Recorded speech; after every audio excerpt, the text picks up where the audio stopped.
uSihlabo maye khona la konke kulungile. uSihlabo maye khona la konke kulungile, konke kulungile. Chisa mpama chisa, Sihlabo oye, Chamisa oye, Mangwe oye. Yeah, njengoba lisathisha ngo-by-elections nasebenkosi eMango constituency under Mati South. Siyacela abantu benkosi livote kahle please.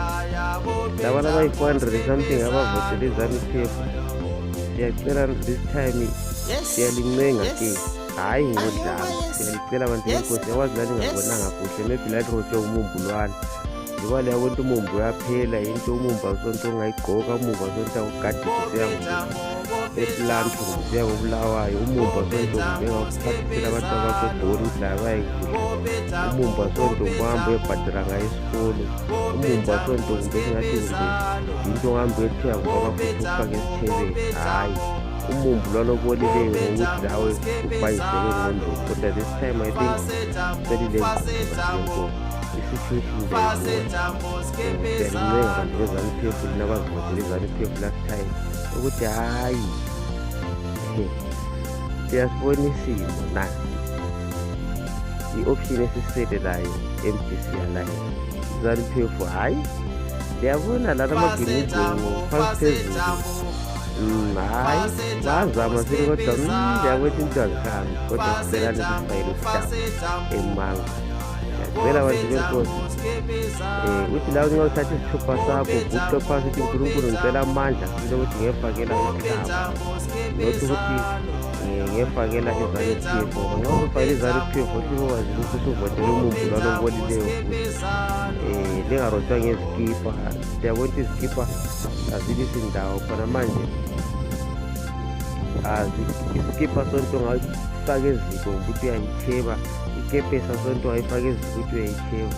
Abantu asike sivusele la singarotshwa izinto ezincane. Ngibonela ama-campaigns alasisayi beliphiwa lokhu lalokhu kusukela kumntahambinya imistike njena aphuma khorokhoro khona ngale logodo unabheki mpoweni kubuye mfaka kosanzuthi Gwizi Thingababili Chithi Madabe Ubungwanyana. Sicela nikusifakele umfaka uSihlabo. Siyacela abantu benkosi Sihlabo phambili ngoSihlabo, phambili nge-MDC yalayo uzinto kuhambe kahle.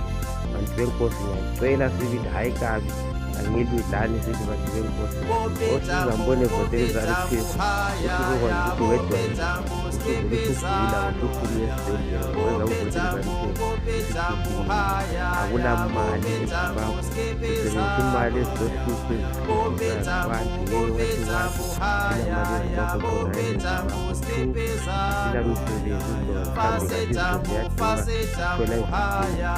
thola ziyashoda ukubona ndaweni nxa usiyakhona wenzela abantu abakho into esicacayo phambili ngoSihlabo Vincent Sihlabo. Please sali siyenze ifavor, do us favor ifakele uSihlabo. Chisa mpama chisa, Fasetambo skipizalo, Fasetambo, Opetambo skipizalo.